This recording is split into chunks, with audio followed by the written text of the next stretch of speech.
This video features discussions of violent crime, homicide, and other topics some might find upsetting.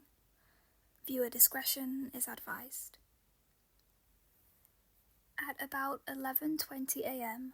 on the 17th of January 2021, a hiker walking in Mariners Marsh Park in Staten Island, New York City, spotted what looked like a skeleton lying near a chain-link fence just off the road.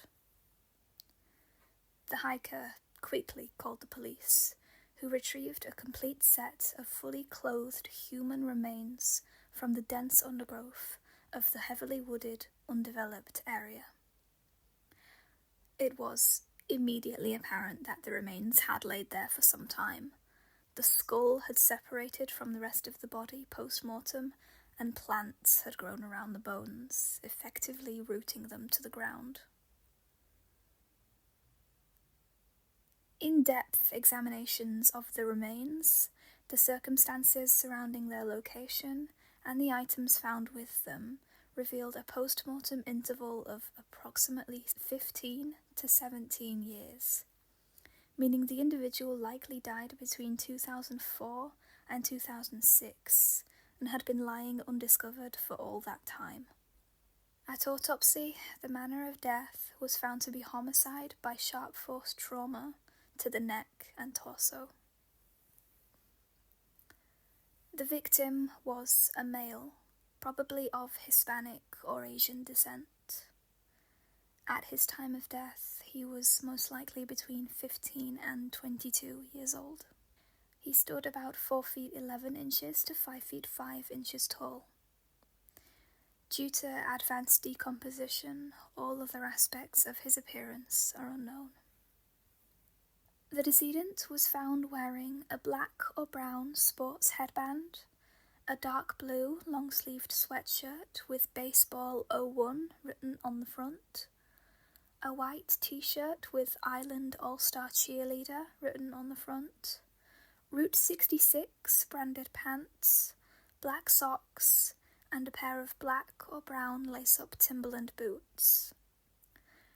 Personal effects on the body consisted simply of a lighter and a brown wallet. A pocket calendar found inside the wallet was dated 2005. No form of identification was present. Located near the body were a rolled-up carpet, a glove, and multiple empty alcohol bottles, but it remains unclear as to whether these items are connected to this crime. As of April 2021, no arrests had been made in this case. And as of September 2024, both the victim and his killer remain unidentified. The park in which the remains were found has been closed to the public since 2006, after an examination by the Agency for Toxic Substances and Disease Registry detected high levels of contaminants caused by years of illegal dumping and neglect.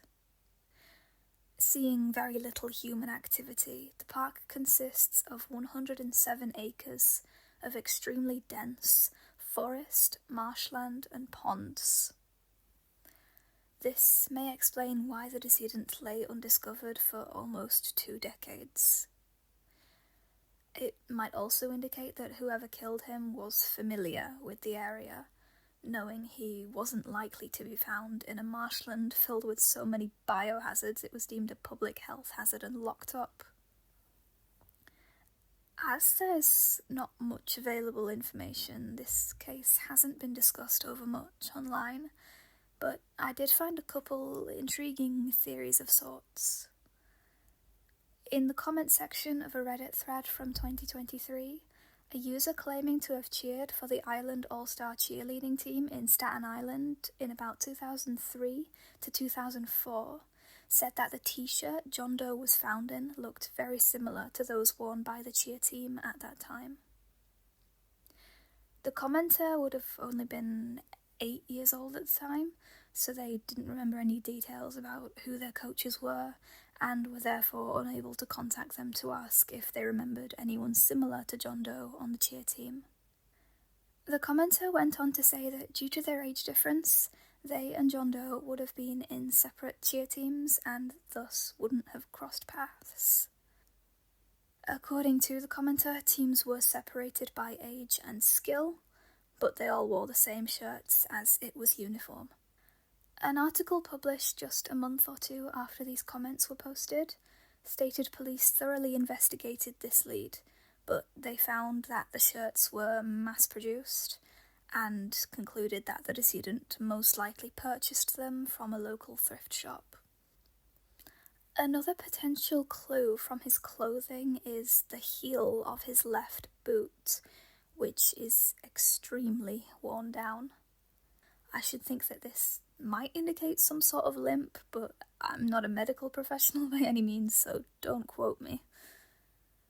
The possibility was raised by commenters on Reddit that the heel might have been worn down post-mortem, but I'm not too sure how that might occur. To me, it looks just like the sort of wear you get on a really cheaply made boot that you walk in far too often. You know, when the heel just gives up on you and squishes down. I have never experienced that with Timberlands though, which is why 80% of the shoes I now own are Tims. They are quite honestly the sturdiest brand I've ever owned. So I'm a bit lost on how that one heel got so worn down. If you can give any insight into what might have caused this specific pattern of wear, I'd be interested to hear in the comments. As of September 2024, Nameless only lists one rule-out for this decedent, namely 16-year-old Daniel Ted Yuan, who was last seen walking away from a private boarding school he attended in San Bernardino County, California, on the 8th of February 2004. If any more rule-outs are made public in the future, I'll list them in the description of this video. If you believe you may have any information regarding this case, you are urged to contact the New York City office of the Chief Medical Examiner at 212-447-2030. You could instead anonymously contact Crime Stoppers at 1-800-577-8477 or crimestoppers.nypdonline.org. A reward of up to $2,500 has been offered for any information submitted through Crime Stoppers leading to the resolution of this case.